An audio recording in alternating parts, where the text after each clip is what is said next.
बिहार की राजनीति में ना इस वक्त बस एक ही सवाल सबके जहन में है। 2025 का ये चुनाव आखिर जीतेगा कौन? तो चलिए आज इसी चुनावी पहेली को थोड़ा समझने की कोशिश करते हैं। असल में जीत कौन रहा है? देखिए, पहले फेज की वोटिंग हो चुकी है और अब ये सवाल और भी बड़ा हो गया है। मतलब भारत की सबसे कांटे की टक्कर वाली राजनीतिक लड़ाइयों में से एक और सवाल वही कि आखिर बाजी मारेगा कौन। तो ठीक है, इस पूरी चुनावी लड़ाई को समझने के लिए ना सबसे पहले मैदान में जो दो मेन टीमें हैं यानी दो बड़े गठबंधन, उनको देख लेते हैं।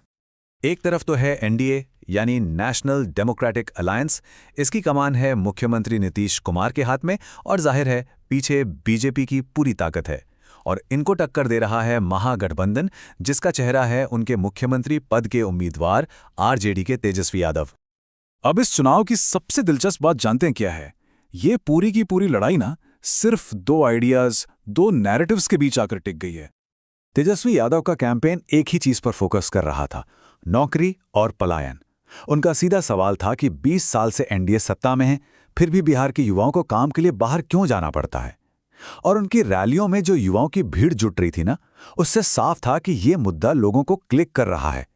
तो इसके जवाब में एनडीए ने क्या किया? उन्होंने अपना तुरुप का इक्का खेला, सुशासन और विकास।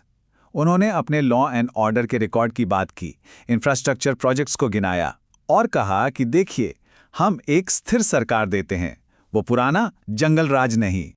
तो जाहिर है जब नैरेटिव की लड़ाई होती है तो फिर वादों की भी लड़ाई होती है, और यहां तो वादों की जैसे झड़ी ही लग गई।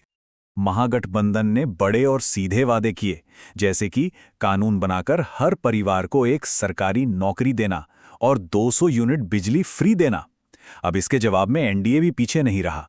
उन्होंने भी करोड़ों नौकरियां देने का वादा किया, महिलाओं के लिए लखपति दीदी जैसी स्कीमें और किसानों के लिए भी बड़ी बड़ी वित्तीय योजनाएं सामने रखी।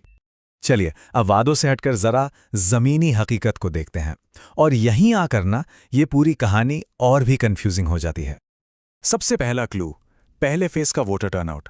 ये था रिकॉर्ड 65%, मतलब जबरदस्त वोटिंग हुई है। लेकिन सवाल यह है कि इस 65% का मतलब क्या निकालें? क्या ये बदलाव के लिए वोट है या फिर जो सरकार है उसी पर भरोसे का वोट है? क्योंकि बिहार की पॉलिटिक्स का इतिहास देखें ना, तो जब जब वोटर टर्नआउट इतना ज्यादा होता है तो अक्सर ये सत्ताधारी पार्टी के लिए खतरे की घंटी होती है।